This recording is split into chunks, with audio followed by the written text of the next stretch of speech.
విజయ్ నిర్ణయం అద్భుతం. ఉపాసన తాజా ఇంటర్వ్యూలో ఉపాసన కామినేని మాట్లాడుతూ ఇన్నాళ్ల సినిమాలతో ప్రజల హృదయాలను గెలుచుకున్న విజయ్ ఒక అద్భుతమని ఉపాసన కామినేని ప్రశంసించారు. సినీ హీరో ఇళయ దళపతి విజయ్ తన రాజకీయ ప్రవేశాన్ని అధికారికంగా ప్రకటించడమే కాగా తమిళగ వెట్రి కజగం పార్టీని ప్రారంభించిన సంగతి మనకు తెలిసిందే. విజయ్ కి సినీ రాజకీయ రంగాల నుంచి శుభాకాంక్షలు వెలువెత్తాయి. డిఎంకే అధినేత యువ హీరో ఉదయనిధి స్టాలిన్ సైతం శుభాకాంక్షలు తెలిపారు. ఇప్పుడు Tollywood mega power star Ram Charan భార్య ఉపాసన కామినేని విజయ్ నిర్ణయాన్ని స్వాగతించారు. అతడు నటుడి నుండి రాజకీయ నాయకుడిగా మారడాన్ని ప్రశంసించారు. విజయ్ తన చివరి చిత్రం దళపతి 69 తర్వాత 2026 తమిళనాడు రాష్ట్ర ఎన్నికల్లో పోటీ చేయాలని ప్లాన్ చేస్తున్నాడు. అదే క్రమంలో తన రాజకీయ ప్రవేశాన్ని ప్రకటించాడు. తమిళగ వెట్రి కజగం అతడి పార్టీ పేరు. విజయ్ రాజకీయ ప్రవేశ ప్రకటన వెలువడినప్పటి నుండి నెటిజన్లో ఇది ఎక్కువగా చర్చనీయాంశమైంది. తాజా ఇంటర్వ్యూలో ఉపాసన కామినేని మాట్లాడుతూ ఇన్నాళ్ళు సినిమాలతో ప్రజల హృదయాలను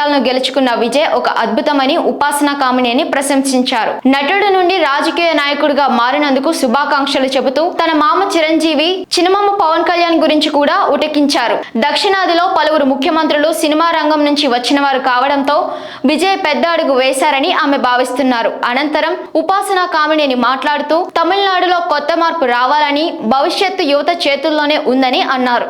విజయ్ అతని పార్టీ సభ్యులు 2026 తమిళనాడు రాష్ట్ర ఎన్నికల్లో పోటీ చేస్తారు. రాజకీయ నాయకుడిగా మారిన విజయ్ తన స్వరాష్ట్రంలో మార్పును కోరుకుంటున్నారు. విజయ్ తన సినీ ప్రయాణాన్ని విరమించుకోవాలని నిర్ణయించుకున్నాడు. 2026 రాష్ట్ర ఎన్నికలకు ముందు దళపతి 69 అతని చివరి చిత్రం అవుతుంది.